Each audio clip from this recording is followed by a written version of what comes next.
The 911 calls began long before the gunfire. Wilson Garcia said he and his wife first called police late Friday night after their neighbor refused to stop shooting a gun outside and threatened them. They waited. Then the neighbor turned up at the house, occupied by several members of an extended family from Honduras. He had a rifle. He began shooting. Ramiro Guzman said he ducked into a closet with his wife and infant son. He called 911 over and over. Each time, he said the dispatcher told him that deputies were already there. They weren't. They would cut off the call. I would call back again, Guzman recalled in an interview. Then I called my aunt who lives 2 blocks away to see if they'd answer her. I thought maybe they didn't believe me and that's why they didn't want to help, but maybe they'd believe her. By the time San Jacinto County Sheriff's Office deputies arrived, 5 people, including Garcia's wife and 9-year-old son, had been mortally wounded, and the gunman had gotten away. Garcia and Guzman recalled their ordeals Monday as the hunt for the suspected killer, Francisco Oropesa, dragged into a 3rd day. Both questioned why deputies didn't arrive earlier. It was half an hour after we first started calling,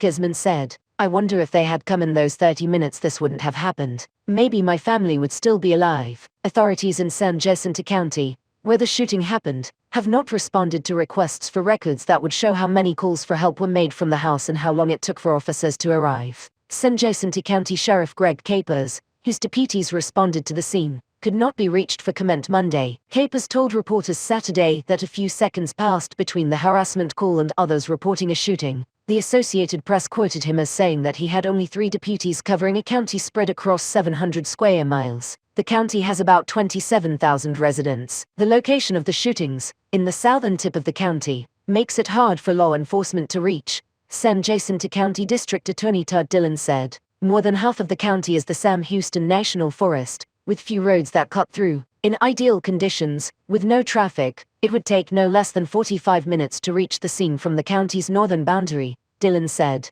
The neighborhood where the shooting took place has dirt roads pocked with potholes, he added. Dillon also noted that the 911 calls began as a harassment complaint, a fairly common allegation that would not typically be prioritized, but after the callers reported violence, that triggered a full-scale response from the sheriff's office and nearby agencies. They swarmed to get there as soon as the information was put out, Dillon said. It just took them a while to get there because they were not staged to get there quickly. David Brandon, a San Jacinto County commissioner who lives in Cleveland, said the county, like many rural Texas counties, doesn't have the money to pay for more coverage.